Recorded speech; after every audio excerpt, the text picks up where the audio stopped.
العالمين والصلاة والسلام على سيد المرسلين نبينا محمد وعلى آله وصحبه أجمعين أما بعد فقد قال المؤلف حفظه الله تعالى ثانيا الاستحاضة وأحكامها. الاستحاضة سيلان الدم في غير وقته على سبيل النزيف من عرق يسمى العازل. وفي الاصطلاح من ترى دما لا يصلح أن يكون حيضا ولا نفاسا، فيدخل في ذلك من أطبق عليه الدم أو من أطبق عليه الدم أو لا ينقطع إلا مدة يسيرة. والمستحاضة لها ثلاث حالات. মহান আল্লাহর সমস্ত প্রশংসা যে আল্লাহ পাক রব্বুল আলামিন একক যার কোনো শরীক নেই, যিনি যা ইচ্ছা তাই সৃষ্টি করেন এবং তার ইচ্ছার বিরুদ্ধে কোনো কিছুই হতে পারে না। সালাত এবং সালাম নাযিল করেন মুহাম্মদ রাসূলুল্লাহ সাল্লাল্লাহু আলাইহি ওয়াসাল্লামের উপর, যিনি মানুষকে আল্লাহর দ্বীন সুন্দর রূপে পৌঁছে দিয়েছেন। আজকে আমাদের এই ফিকহের আলোচনায় বিষয়বস্তু হচ্ছে মহিলা সংক্রান্ত দুটি রক্ত, একটি হচ্ছে ইস্তিহাদা আর একটি হচ্ছে নেফাস। এই দুটি বিষয় নিয়ে আলোচনা হবে। গত সপ্তাহে আলোচনা হয়েছে হায়েজ মাসিক ঋতু সম্পর্কে। দ্বিতীয় যে রক্তটি মহিলাদের আসে তার নাম হচ্ছে ইস্তিহাদা। এই রক্ত সম্পর্কে আলোচনা হবে। বলছেন লেখক সানিয়ান, দ্বিতীয়ত, প্রথমত আলোচনা হয়েছে হায়েজ মাসিক ঋতু সম্পর্কে। দ্বিতীয় যে বিষয়টি তা হচ্ছে আল ইস্তিহাদাতু ওয়া আহকামুহা, ইস্তেহাজার রক্ত এবং তার বিধিবিধান। ইস্তেহাজার শাব্দিক অর্থ কি আর তার পারিভাষিক অর্থ কি, ইস্তেহাজার সংজ্ঞা কি, কাকে বলে, এ বলার পরে ইস্তেহাজার তিনটি অবস্থা আছে লেখক উল্লেখ করবেন। ইস্তেহাদা সম্পর্কে বলছেন যে ইস্তেহাদা হচ্ছে সাইলানুদ্দম, রক্ত প্রবাহিত হওয়া, ফি গায়রি ওয়াক্তিহি, মাসিকের সময়ে নয়, অসময়ে। মাসিকের যে নির্দিষ্ট সময় আছে বা নির্ধারিত সময় আছে ফিক্স, ওই সময় নয়, বরং অন্য সময়গুলিতেও রক্ত আসতে থাকে। আলা সাবিলিন নাজিফ, কোন জায়গা থেকে যেমন ফেটে গিয়ে রক্ত বের হয় ওই রকম রক্ত। মিন ইরকিন, এমন একটি শিরা থেকে, রগ থেকে বেরিয়ে আসে, ইউসাম্মা আল আজিল, যে শিরাটির নাম, যে রগটির নাম হচ্ছে আল আজিল। এই আজিল রগটি হচ্ছে রাহেমের এক পার্শ্বে, সাইডে, রাহেমের ভিতর থেকে রক্ত আসে না, পক্ষান্তরে মাসিক ঋতু আসে রাহেমের গভীরতা থেকে, ভেতর থেকে আসে। এই শিরাটি ফেটে যায়, যেটাকে বলা হয় ইনফেকশন আজকালকার ভাষায়। তারপরে সেখান থেকে রক্ত আসতে থাকে। নবী করিম সাল্লাল্লাহু আলাইহি ওয়াসাল্লামের হাদিস থেকে বলা হয়েছে রিদ্দাতুন মিনাশ শাইতান, শয়তানের সেটি আঘাত। শয়তান আঘাত করে। শয়তান কেমন করে আঘাত করে, যিনি শয়তান আল্লাহই ভালো জানে।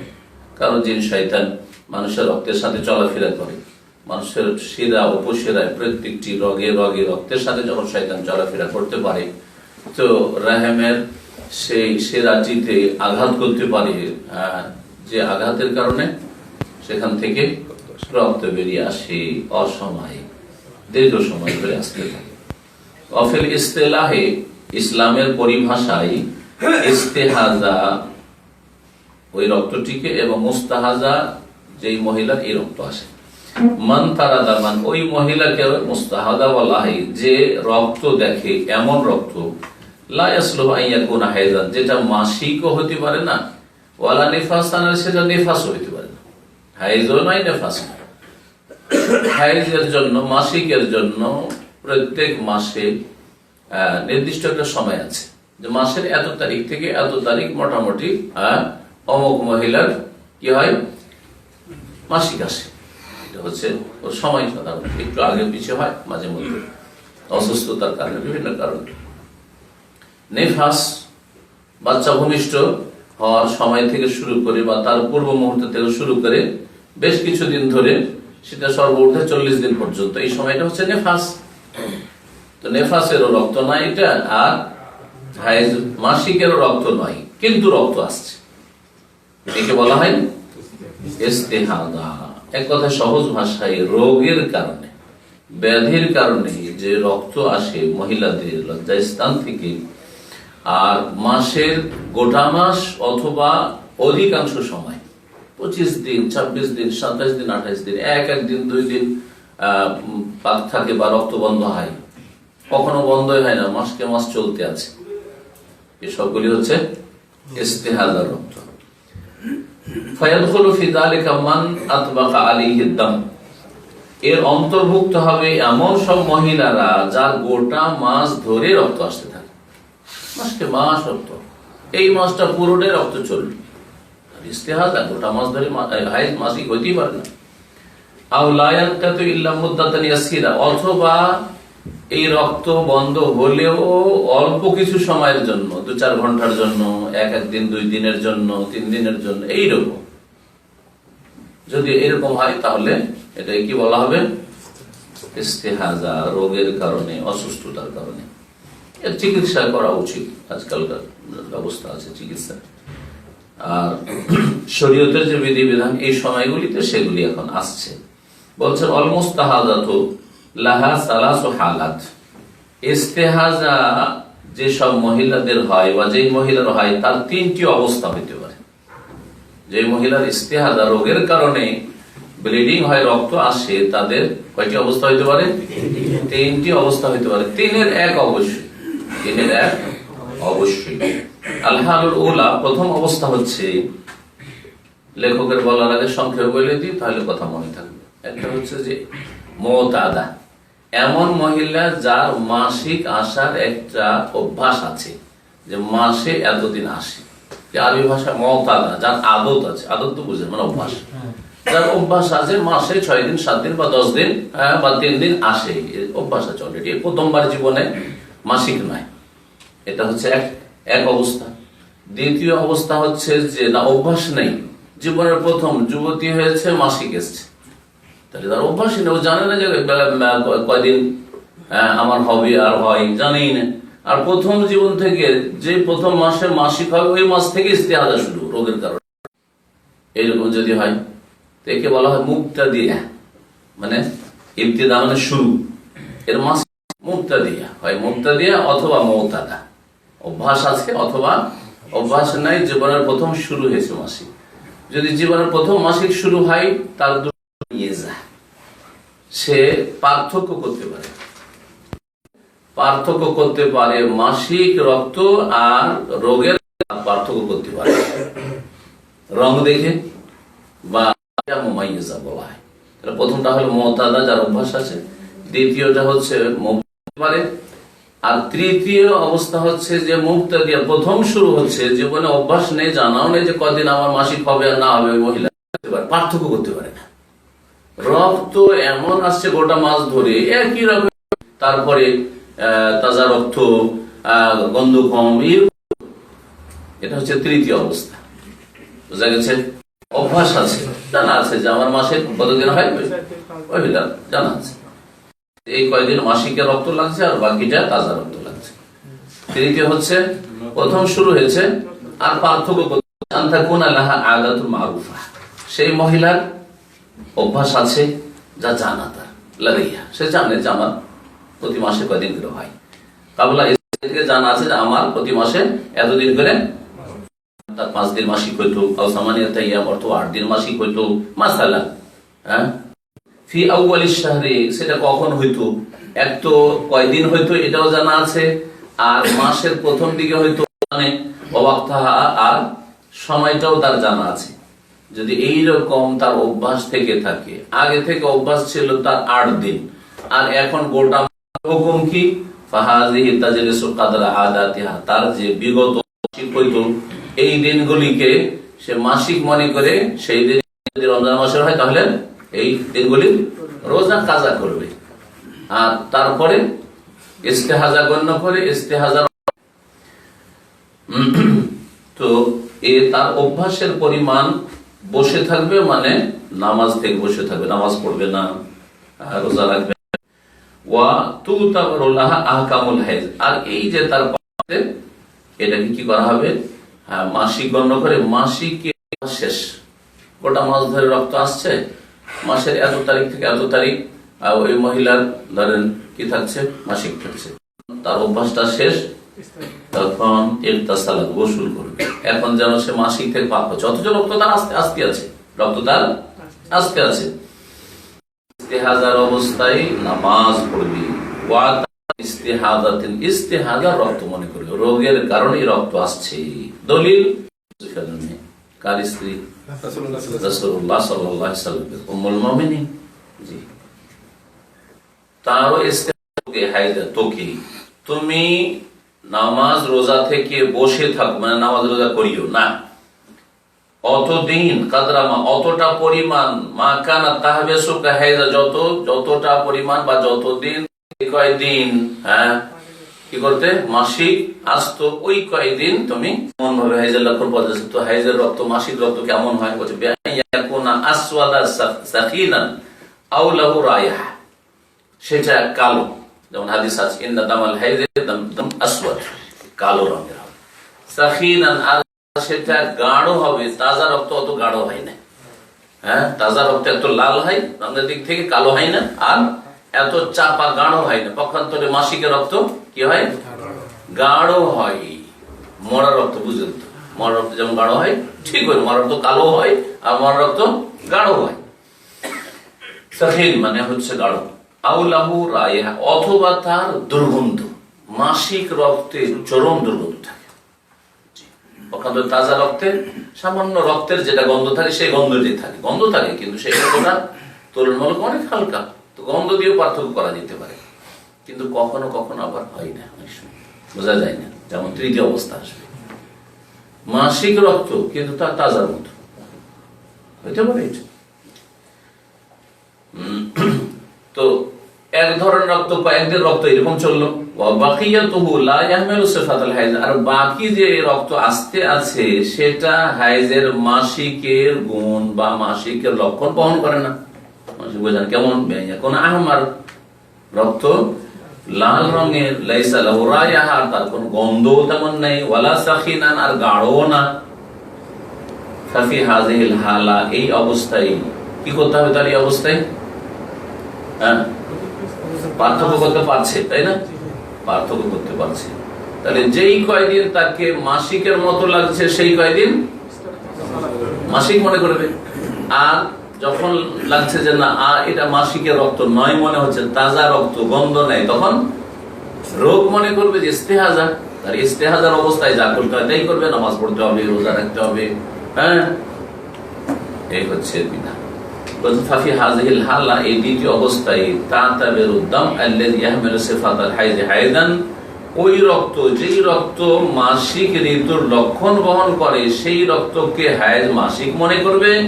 ফাতাজলিসু, সেই কয়দিন সে নামাজ ছেড়ে বসে থাকবে। ওয়া তাদাউ সালাত ওয়া সিয়াম, নামাজ রোজা ছাড়বে। ওয়া তাতাবিরু মা'দাহু ইস্তিহাজা, আর তাছাড়া যে রক্ত গোটা মাস ধরে আসতে আছে, সেই রক্তগুলিকে কি মনে করবেন?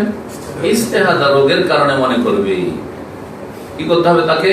যখন হাইজের লক্ষণ শেষ হয়ে যাচ্ছে তখন গোসল করে। তাবতাসিল ইনদা নিহায়াতিল্লাযী ইয়াহমিলু সিফাতাল হাইজ, মাসিক রক্তের গুণ বহন করছে, এই রক্ত এখন শেষ হতে যাচ্ছে, এখন তাজা তাজা রক্ত আসা শুরু হয়েছে, তখন কি করবেন? গোসল করে নেবে। ওয়াতুসাল্লি, আর তারপরে সালাত আদায় করবে। ওয়াতাসুম, সিয়াম পালন করবে, রোজা রাখবে। ওয়াতাতাবিরু বাতুতাবারু তাহিরান, বা তাতাবিরু তাহিরান, এই অবস্থাটাকে সে পবিত্রতার অবস্থা মনে করবে, যে এখন আমি পাক, যদিও রক্ত আসছে কিন্তু সে পাক, শরীরের দিক থেকে, হুকমের দিক থেকে, হাদাস থেকে পাক। হাদাস থেকে পাক, নাজাস আসছে, ওই রক্তটা হচ্ছে না পাক, কিন্তু কথা হচ্ছে যে ওর শরীরটা কিন্তু না পাক নাই, সে এখন পাক হয়ে গেছে, এখন গোসল করে তাকে পবিত্রতা অর্জন করতে হবে। এই মর্মে দলিল ফাতিমা বিনতে আবি হুবাইস রাদিয়াল্লাহু তাআলা আনহার হাদিস, তার ঘটনা। এই সাহাবিয়ারও এই রোগ ছিল, ইস্তেহাজা রোগ ছিল। তাকে নবী সাল্লাল্লাহু আলাইহি ওয়াসাল্লাম বলেছে ইযা কানা দামুল হাইদি, যখন মাসিকের রক্ত হবে, ফাইন্নাহু দামুন আসওয়াদ, সেটা হবে কালো রঙের রক্ত। হ্যাঁ, ইউরাফু, সেটা চেনা যাবে। ইউরাফু মানে চেনা যাবে। কেউ কেউ পড়েছেন ইউরেফু, মারুফের সাথে ইউরেফু মানে আরাফাতুন মানে গন্ধ। এটা হাদিস আছে, লাম ইয়াজিদ আরাফাল জান্নাত, জান্নাতের সুগন্ধি পাবে না, তো গন্ধের অর্থে আছে আরাফা। তাহলে ইউরেফু পড়লে কি অর্থ হবে? যে হাইজের রক্ত কালো হয়, দামুন আসওয়াদ, ইউরেফু মানে তাতে গন্ধ থাকে, দুর্গন্ধ থাকে। ফামসিক আনিস সালাতি, যখন এই মাসিকের লক্ষণ বহন করবে, কালো রঙের হবে, দুর্গন্ধ থাকবে বা চেনা যাবে, তখন নামাজ থেকে বিরত থাকো। ফাইদা কানাল আখার, আর যখন অন্যটা আসবে, অন্য মানে তাজা রক্ত, ফাতাওয়াদ্দাই, তখন ওযু করে না, ওয়াসাল্লি গোসল করে পাক হইতে হবে, তারপরে ওযু করে প্রত্যেক ওয়াক্তের জন্য ওযু করতে হবে। ইস্তেহাজার ক্ষেত্রে ভিন্ন বিধান আছে। কতজন বিধান দিবেন একবার? মানুষের ঠান্ডা মেরে ফেলবে। হ্যাঁ, লো লো লো করে, যদি গরম লাগে লো করতে জানেন না, যারা জানেন একটু হাতুড়ে লোক না, যেমন হাতুড়া হুজুরের মানুষের ইমান হরণ করছে, হাতুড়া ডাক্তারের শরীর স্বাস্থ্য খারাপ করছে, তেমন হাতুড়া টেকনিশিয়ানে এসি খারাপ করে। হাতুড়া বুঝেন না?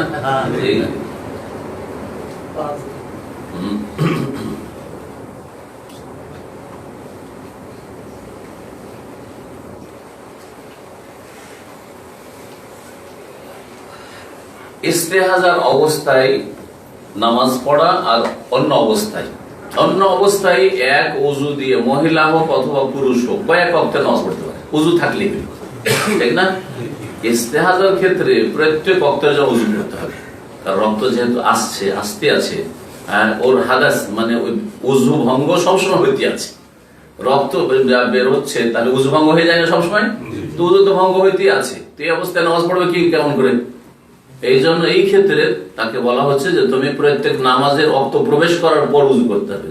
যেমন যোহরের আযান হইল, তারপরে উযু করবে, তারপর নামাজ পড়বে, নামাজ পড়ার পর আবার তার উযু শেষ, আবার আসর যখন ওয়াক্ত প্রবেশ করবে, আসরের জন্য উযু করবে, মাগরিব উযু করবে, এশা উযু করবে, ফজর উযু করবে।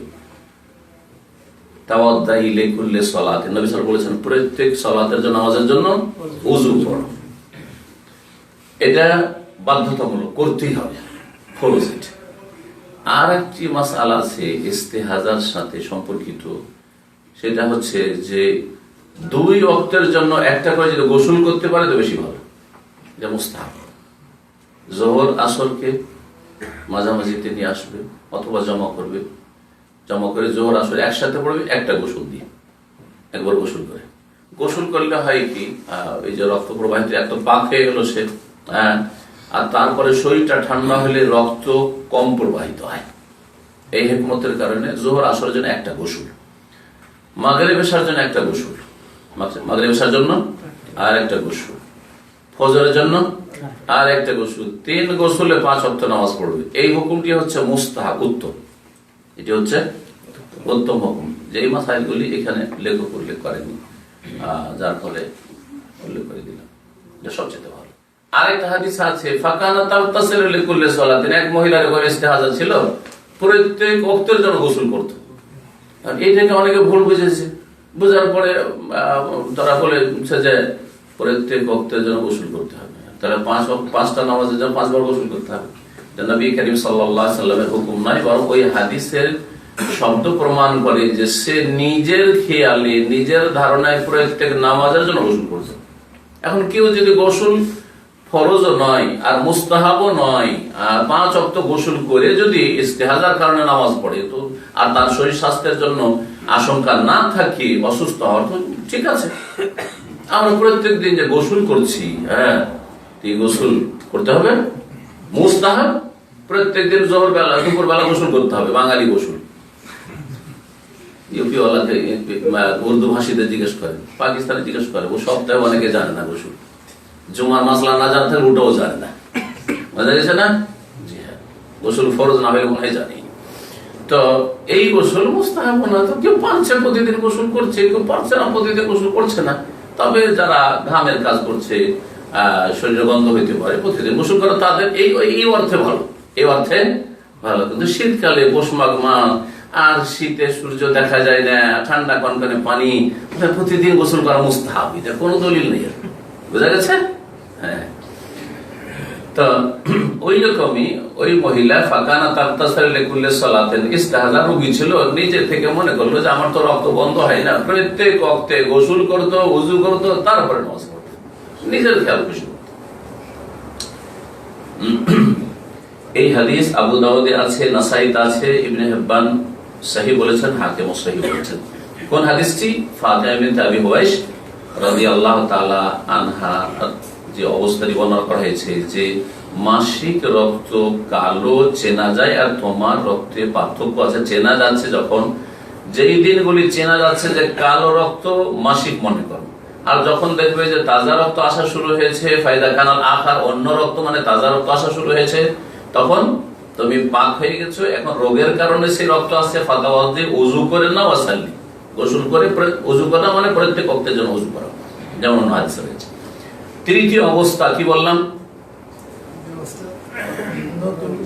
জীবনের প্রথম মাসিক শুরু হচ্ছে আর রক্তে পার্থক্য করতে পারছেন না, মুবতাদিয়া গায়র মুমাইয়িজা, গায়র মুমাইয়িজা তামিজ করতে পারছেন। ইযা লাম ইয়াকুল লাহা আদা, অভ্যাস নেই, তারিফুহা, যে জানবে যে আমার এতদিন করে মাসে মাসে রক্ত আসতো, এটা নেই তার।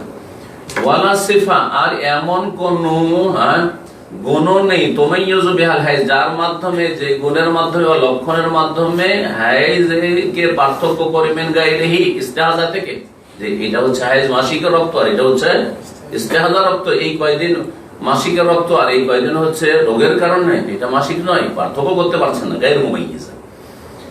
তাহলে কি করবে? পেরেশান। দ্বিতীয় অবস্থাটা নাই, পার্থক্য করতে পারছিল, তো পার্থক্য করে নিল সহজ। এদের তো পার্থক্য করতে পারে না, আর অভ্যাসও তার নেই, তাহলে কি করবে? এই মর্মে নবী করিম সাল্লাল্লাহু আলাইহি ওয়াসাল্লাম বলেছেন যে অধিকাংশ মহিলাদের কতদিন মাসিক হয়, তাদের দিকে লক্ষ্য করে সে নিজেকে ওই রকমই একজন মনে করবে। সারা পৃথিবীতে অধিকাংশ মহিলাদের মাসিক হয় কয়দিন? 6 দিন অথবা 7 দিন, নবী সাল্লাল্লাহু আলাইহি ওয়াসাল্লাম বলেছেন। আর তিনি ওহী ছাড়া বলেন নাই, অধিকাংশ মহিলাদের 6 দিন 7 দিন, এর ব্যতীত কারো 3 দিন 2 দিন 1 দিনও হইতে পারে, 4 দিনও হইতে পারে, আবার কিছু মহিলার 10 দিনও হইতে পারে, 12 দিন 14 দিন 15 দিনও হইতে পারে, অল্প কিছু মহিলা। অধিকাংশ মহিলাদের 6 থেকে 7 দিন। সুতরাং 6 দিন ছাড়লেও চলবে তার, আর 7 দিন ছাড়লেও চলবে। এই ক্ষেত্রে ছাড়তে গিয়ে যদি ভুল হয়ে যায় যে হয়তো 7 দিনই তার মাসিক, কিন্তু 6 দিন ছেড়েছে না, নবী করিম সাল্লাল্লাহু আলাইহি ওয়াসাল্লাম তাকে ছাড় দিয়েছে। যদি 6 দিন ছেড়ে দেয় তো বাকি আর কয়দিন বাঁচে মাসের মধ্যে? 24 দিন। তাহলে 24 দিন নামাজ পড়বে, রোজা রাখবে।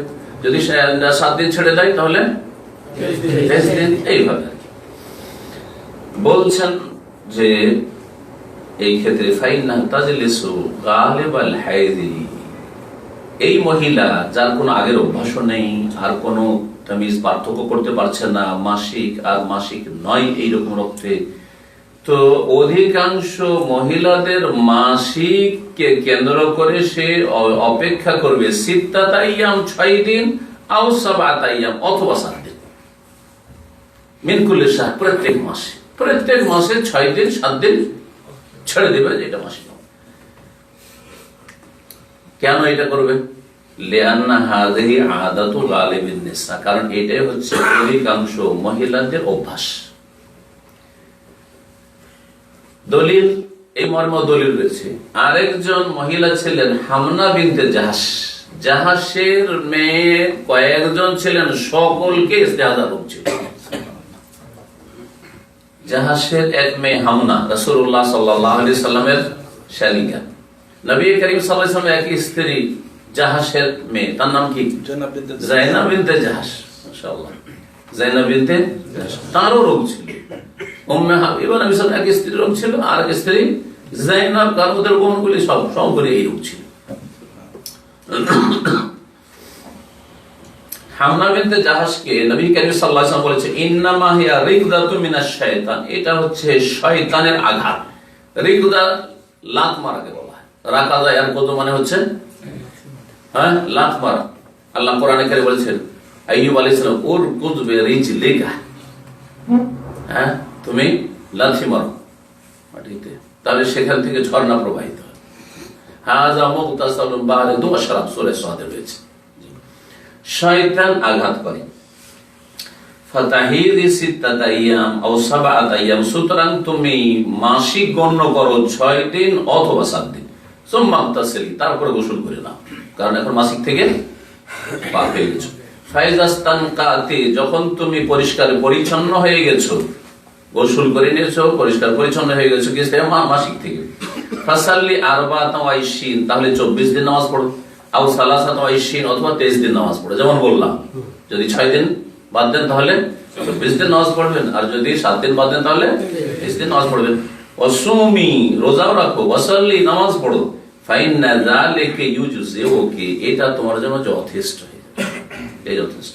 ওয়াকাযালিকা, আর এইরকম ফাফআলি, করতে থাকো, তোমার যতদিন এরকম অবস্থা থাকছে, কামা তাহিদুন নিসা, যেমন অন্যান্য মহিলাদের মাসিক আসতে থাকে 6 দিন অথবা 7 দিন। রাহুল খামসা, হাদিসটি 5 জন ইমাম, ইমাম আহমদ, আবু দাউদ, নাসাই, তিরমিজি, ইবনে মাজাহ, 5 জন বর্ণনা করেছেন। ইমাম তিরমিজি হাদিসটিকে সহিহ বলেছেন। ইস্তেহাজার যে রোগী, তার কি করা আবশ্যক? মা ইয়ালজামুল মুস্তাহাজা ফি হালিল হুকমি বিতাহারাতিহা, ইস্তেহাজার রোগী, রোগের কারণে রক্ত আসতে আছে, এখন তার মাসিক এতদিন পর্যন্ত শেষ ধরলাম, তারপরে সে পাক হচ্ছে, তো এই পাক হলে কি করতে হবে? বলছে ইয়াজিবু আলী আন তাগতাসিলা ইনদা নিহায়াত হাইদাতিহাল মুতাবার হাসবা মা সাবাকা বায়ানু, যেই দিনটা মনে করবে যে আজকে আমার মাসিকের দিন শেষ হইল, সেদিনকে করতে হবে, তাকে গোসল করতে হবে, কারণ হাইজের অবস্থায় নাপাক আছে। এই নাপাকি দূর হবে কি দিয়ে?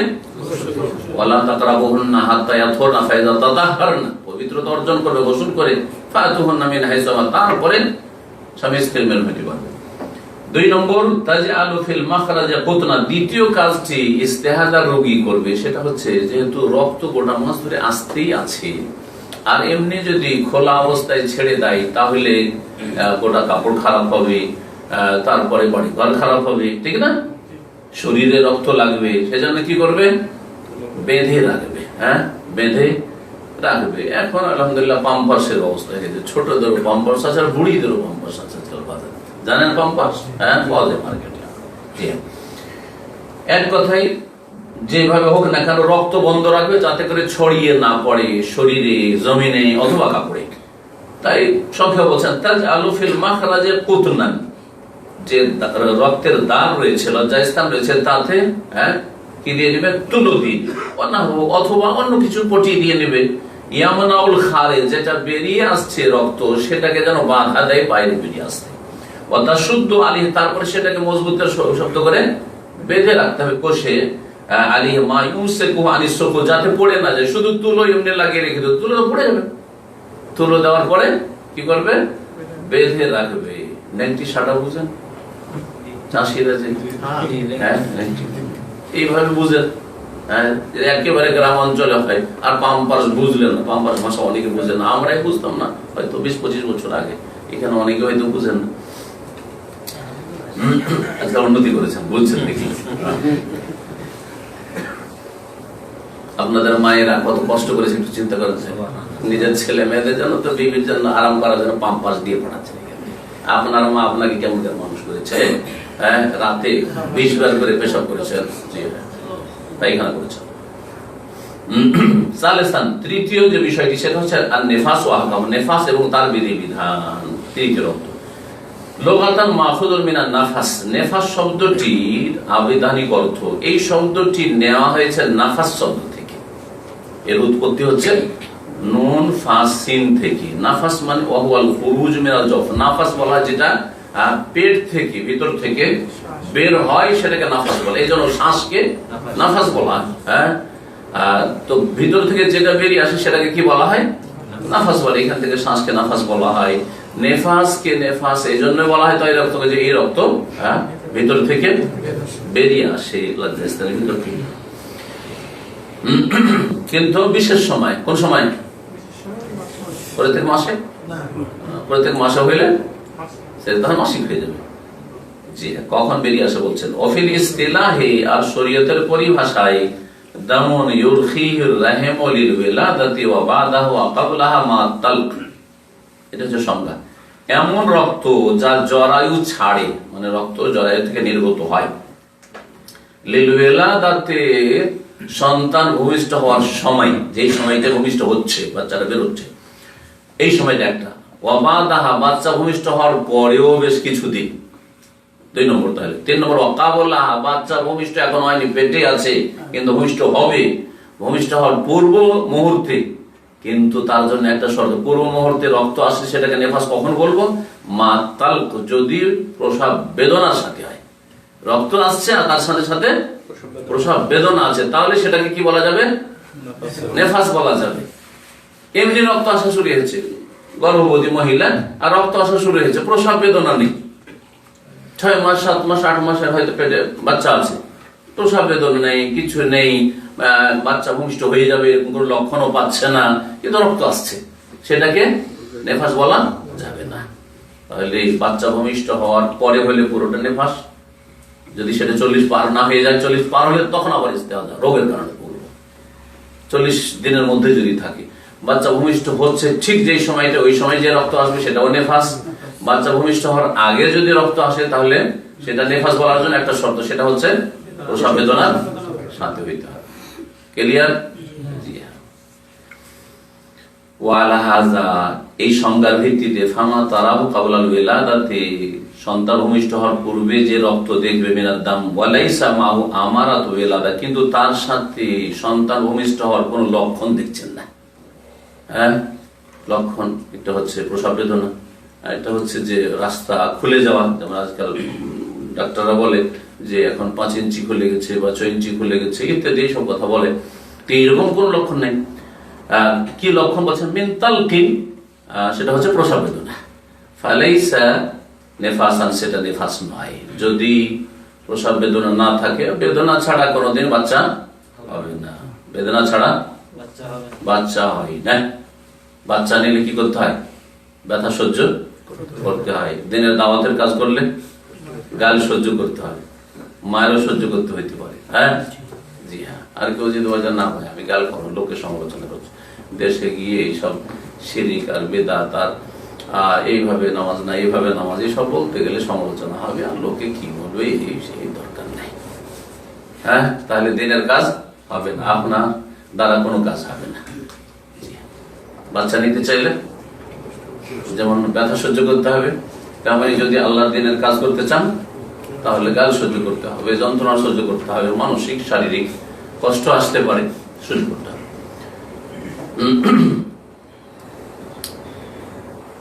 তারপরে বলছেন আর নেফাসু কাল হাইজ, নেফাস বাচ্চা ভূমিষ্ঠ হওয়ার পরে যে রক্ত হয়, এই রক্তের হুকুম মাসিক রক্তের মতো। কোন দিক থেকে? নাপাক।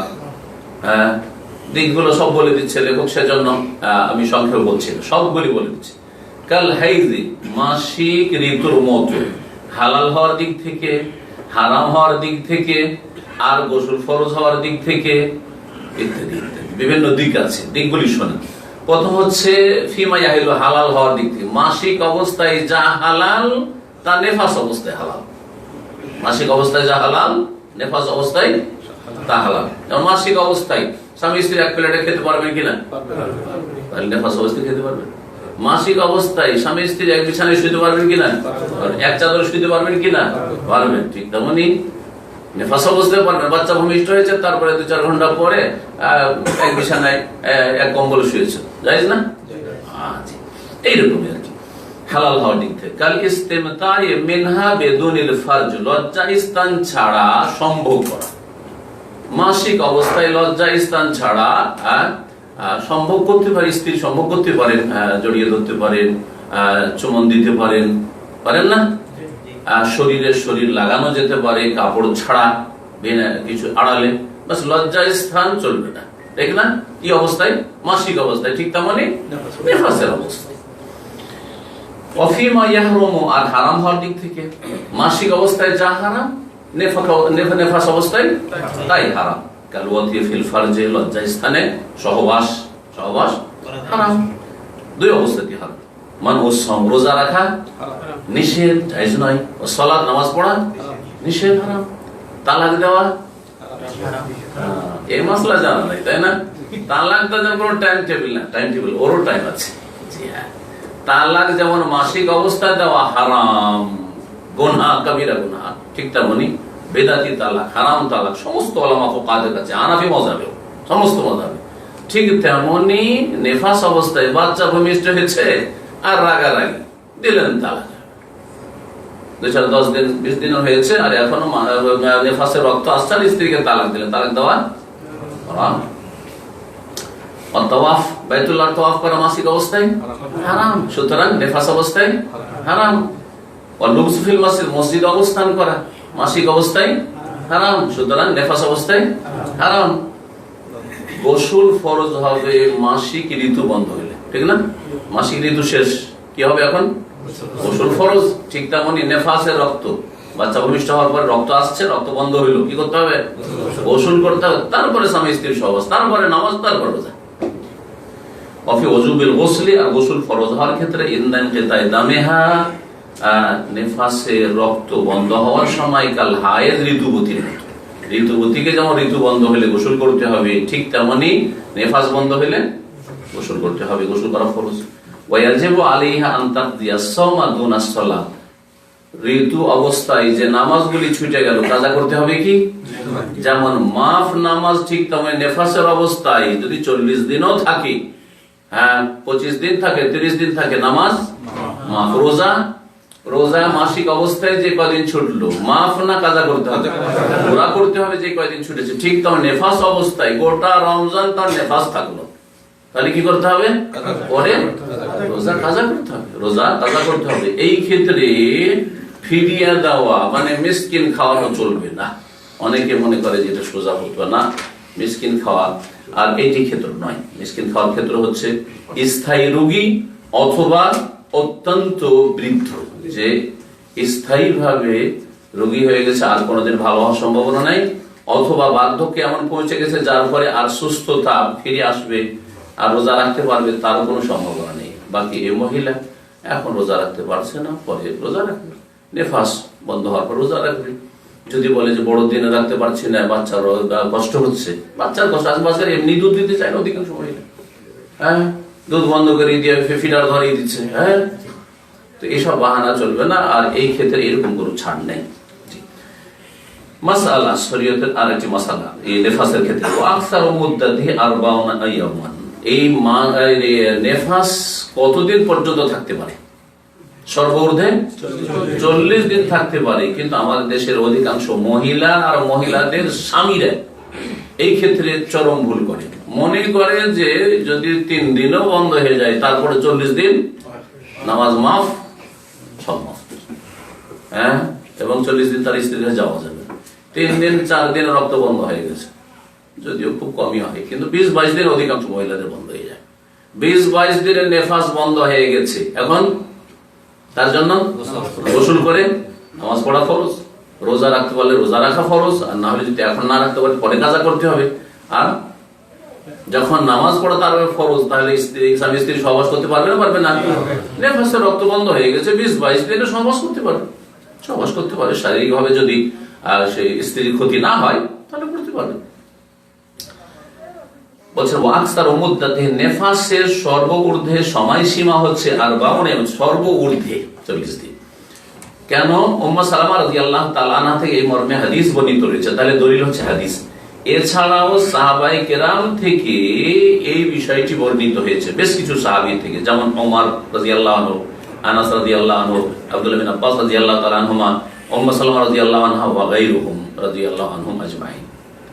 এদের থেকে বর্ণিত হয়েছে যে নেফাসের সর্বঊর্ধ্বে সময়সীমা হচ্ছে 40 দিন। ফাইদা মা তাম্মাত 40, যখন 40 দিন পুরা হয়ে যাবে তারপরে রক্ত বন্ধ হয় না, ইগতাসালাত, গোসল করে নেবে, ওয়া সাল্লাত, আর নামাজ পড়ে, ওয়া আখাযাত আহকামাত তাহিরাত, পবিত্র মহিলাদের হুকুম ধারণ করবে, তখন সে যেন পবিত্র। রক্ত বন্ধ হোক আর না হোক, রক্ত বন্ধ হচ্ছে না কারণ রোগ, কারণ হচ্ছে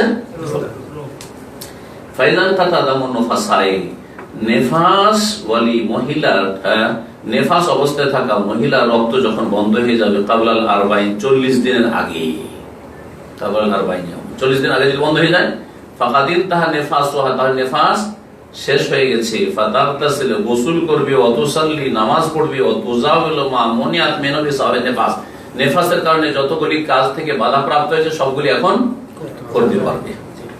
মসজিদে বসতে পারছিল না, বসতে পারবে পারবে না? কোরআন ছুঁতে পারছো না বা তেলাওয়াত করতে পারছো না, করবে না করবে না? হ্যাঁ, তাওয়াফ করতে পারছো না, করবে না করবে না?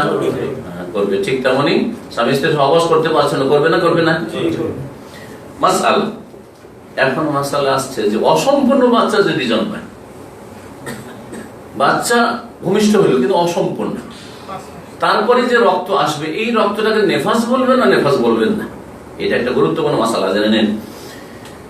বলছেন ওয়াইদা আল কাতিল হামিলু মা তাবায়্যানা ফিহি খালকুল ইনসান, যদি গর্ভধারণকারিণী এমন বাচ্চা ভূমিষ্ঠ করে, বাচ্চা ভূমিষ্ঠ হলো যাতে মানুষের রূপ চেহারা স্পষ্ট বোঝা যাচ্ছে, মাথা বোঝা যাচ্ছে, পা বোঝা যাচ্ছে, পা হয়ে গেছে, হাত হয়ে গেছে, যদি ছোট ছোট হোক না কেন, কিন্তু নকশা বোঝা যাচ্ছে, নকশা শরীরের বোঝা যাচ্ছে, অঙ্গ প্রত্যঙ্গ। বেয়ান কানা ফিহে, কেমন করে বোঝা যাচ্ছে মানুষের সৃষ্টি বা মানুষের রূপ চেহারা?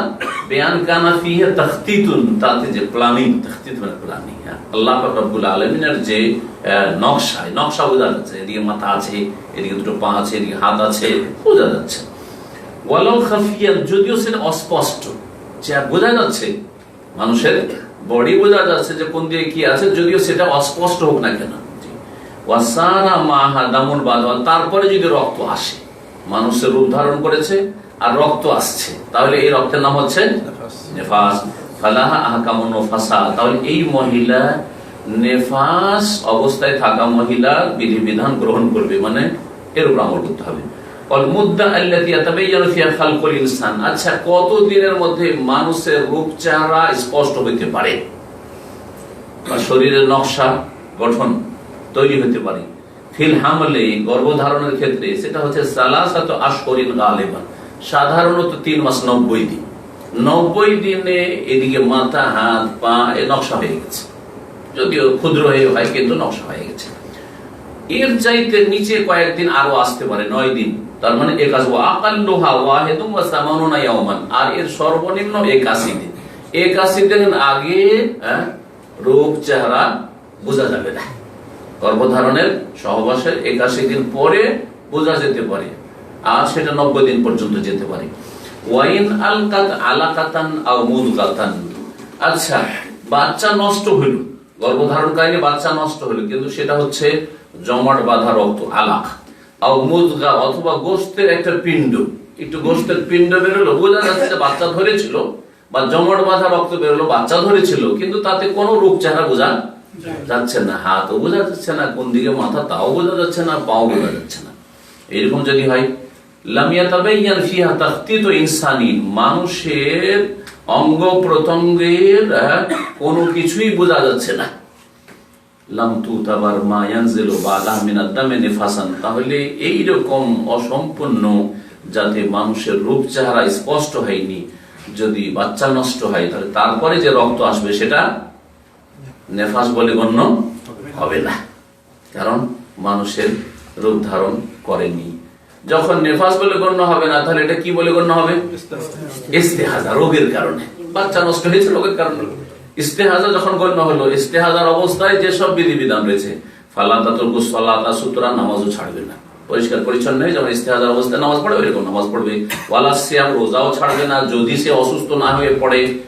ওয়ালাইসাত লাহা আহকামুন নেফাসা, আর নেফাস অবস্থায় থাকা মহিলার বিধিবিধান এই মহিলা গ্রহণ করতে পারবে না। ফারউন, একটি শাখা বিশিষ্ট মাসআলা, মা তারাহুল হামিলু মিনাল মাই ক্বাবলাল বিলাদাতি লা তাতরুকু মিন আজালিহি ইবাদা ওয়া হুকমুহু আন্নাহু তাহিরুন লা ইয়াজু মা'a গাসলুল ফারজি আবিল মালাবিসি ওয়া লা ইয়ানকুযুল উযু। এখানে আরেকটি মাসআলা, আর এটি শেষ হয়ে যাবে আজকের আলোচনা। সেটা হচ্ছে যে মহিলাদের, গর্ভধারণকারী মহিলাদের বাচ্চা ভূমিষ্ঠ হওয়ার পূর্বে পানি বেরিয়ে আসে, পানি ডুবে, জানা আছে কারণ? ওটা আঞ্চলিক ভাষায় পানি ভাঙছে বলে, পানি ভাঙছে। যেটাকে আর আঞ্চলিক ভাষা বলে পানি মুতড়ি, এইসব ভাষা ব্যবহার করে, যাকে পানি ভাঙ, অর্থাৎ পানি বেরোচ্ছে, পানির মতো বেরোচ্ছে, এরকম বেরিয়ে আসে। এতে আল্লাহর হিকমত আছে। এই পানিটা বেরিয়ে রাস্তা কি হয়ে যায়, একবার সফট হয়ে যায় বাচ্চাটা বেরিয়ে আসার জন্য। এই পানি যদি শুকিয়ে যায় তাহলে সেজা ছাড়া কোনো উপায় নেই। জি হ্যাঁ, পানি যদি বের না হয় আর এমনি বাচ্চা আসা শুরু হয় তাহলে বাচ্চা খালাস হবে না, মুশকিলে পড়বে। আল্লাহ পাক রব্বুল আলামিন আগে পানির ব্যবস্থা করেছে, পানি দিয়ে এত নরম হয়ে গেছে, তারপরে বাচ্চা আরামে বেরিয়ে চলে আসছে। সুবহানাল্লাহ। হাযা খালকুল্লাহ ফারুনি মাযা খালাকাল্লাযীনা মিন দুনিহি ওয়ালিয-যালিমুনা ফি যালালিন মুবিন। এই হচ্ছে আল্লাহ পাকের সৃষ্টি। বলছেন এই মাসআলা মা তারাহুল হামিলু, গর্ভধারণকারিণী যেই পানি দেখতে পায়, কাবলাল বিলাদাতি, সন্তান ভূমিষ্ঠ হওয়ার পূর্বে, সন্তান ভূমিষ্ঠ হওয়ার পূর্বে যে পানি বইতে আছে, মানে কাপড় ভিজে যাচ্ছে, মহিলারা বলে কাপড় ভিজে যাচ্ছে, কি করবো, কাপড় ভিজে যাচ্ছে, এই মাসলা আপনাকে জিজ্ঞেস করে, আপনার স্ত্রী আর কাউকে জিজ্ঞেস করতে পারবে না, যা আপনাকে জিজ্ঞেস করবে। হ্যাঁ, আপনাকে জেনে রাখতে হবে এটা। এই যে পানি ভাঙছে সেই জন্য তার ইবাদত ছাড়বে না, নামাজ ছাড়বে না, নামাজ পড়ে যাবে, নামাজ পড়ে যাবে। তার হুকুম কি? নামাজ পড়বে তো কাপড় যে ভিজে যাচ্ছে, শরীর ভিজে যাচ্ছে ওই পানিতে, লজ্জাস্থান থেকে পানি বয়ে আসছে। হুকুম হচ্ছে আন্নাহু তাহির, এই পানি হচ্ছে পাক, এই পানি হচ্ছে পাক। সুতরাং কাপড় নাপাক করবে না, গায়ে লাগছে, শরীরে লাগছে, পায়ে লাগছে, নাপাক করবে না। তার জন্য লজ্জা স্থানও ধুইতে হবে না নামাজের আগে, যে লজ্জা স্থান দিয়ে পানি বইতে আছে ধুইতে হবে, এটাও করতে হবে না, কারণ পাক জিনিস বেরোচ্ছে। আবিল মালাবিস, আর কাপড় চোপড়ও ধুইতে হবে না। ওয়ালায়ান কদুল উযু, আচ্ছা উযু ভঙ্গের কারণ না, উযু ভঙ্গ হবে না, এতে উযু ভঙ্গ হবে না। এটা হচ্ছে শরীয়তের সহজ করুন। আল্লাহ পাক দিনকে কি করেছেন? সহজ করেছেন। কারণ এটাকে যদি বলা হইতো যেটা নাপাক, আর এটা বের হলে কাপড় নাপাক হয়ে যাবে, শরীর নাপাক হয়ে যাবে, লজ্জাস্থান ধুইতে হবে, ওই পরিস্থিতিতে কাপড় ধুইতে হবে, উযু নষ্ট হবে, তো কত বড় উযু করবে, পানি বইতে আছে, পানি ভাঙতে আছে, তো নামাজ কেমন করে পড়তে হবে? নামাজ শুরু করে ছাড়, পানি বয়ে গেল। তো আল্লাহ পাক রব্বুল আলামিনের দিন হচ্ছে যেখানেই মুশকিল সেখানেই আসান আল্লাহ পাক করেছেন। এখানে আজকের আলোচনা শেষ হলো। আর এরপরে আমরা তাহারাত শেষ করি, আলহামদুলিল্লাহ আজকে তাহারাত পবিত্রতা শেষ, আমাদের সালাতের হুকুম আহকাম বিধিবিধান শুরু হবে নামাজ সম্পর্কে, আর তা লম্বা চলতে থাকবে। আল্লাহ পাক যেন তা পুরা করার তৌফিক দান করেন। সাল্লাল্লাহু আলাইহি ওয়া সাল্লাম নবিয়ানা মুহাম্মদ ওয়া আলা আলিহি ওয়া সাহবিহি।